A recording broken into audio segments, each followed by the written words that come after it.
こんにちは。今回は 3D プリンターのトラブルシューティングです。ターゲットはエンダー 3V2 です。さて、今映像が映っている通り、印刷中に造形が破綻しました。映像では分かりづらいですが、あまり綺麗に印刷されておらず、糸引きもあります。ちょっと早送りしてみましょう。造形物がベッドから剥がれて、正常に印刷できてません。もじゃもじゃも発生してます。さて、なんでこんな現象が発生するのでしょうか？原因の考察と解決方法を説明します。まずは造形物を見てみます。船の底を見てください。反っちゃってますね。反りのおかげで船の柱の上部がちゃんと造形されなくなったことがわかります。ここの部分にノズルがぶつかって船がベッドから剥がれたという現象です。さらに造形物が存在しないところに造形しようとしてもじゃもじゃが発生しました。よくあるパターンの失敗例です。まとめると、1、ベッドに密着せずに反ってしまった。2、反りによって造形が崩れた。3、ノズルがぶつかって造形がずれた。4、もじゃもじゃ発生となります。さて、問題の発生源である反りですが、原因に心当たりがあります。一つは環境の違いです。いつもエンクロージャ内で印刷していたのですが、今回修理のためにエンクロージャの外に出しました。そのためヒートベッドの温度設定を変えたのですが、その調整が甘かったようです。ファーストレイヤーがうまくいっていたので油断しました。もう一つは今回ホットエンドのヒートシンク冷却用ファンを交換しました。このファンの風が造形物に当たって冷却を早めていたようです。これに関しては予想以上に影響があったという感じです。ということで、この2点の原因も踏まえて反りを対策します。対策の前に反りの原理について超ざっくり解説します。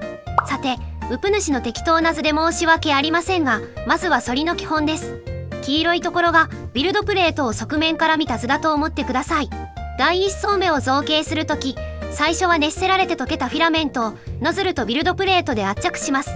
この時 PEI ビルドプレートを使っていると PEI の凹凸にフィラメントが食い込んで食らいつきます。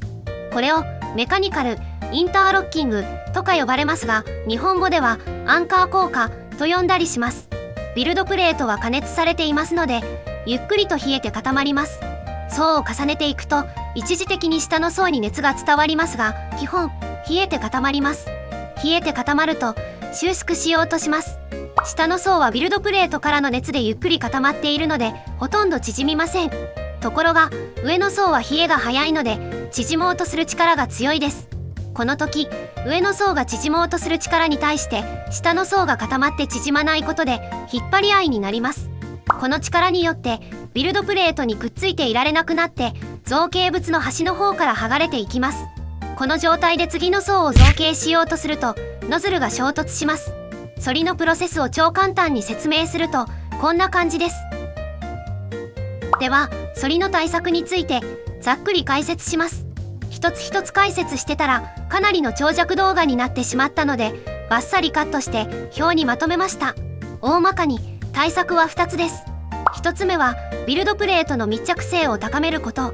2つ目は 3D プリンター周辺の温度を均一にすることです。重要なポイントは温度を一定に保ってゆっくり冷まして固めることです。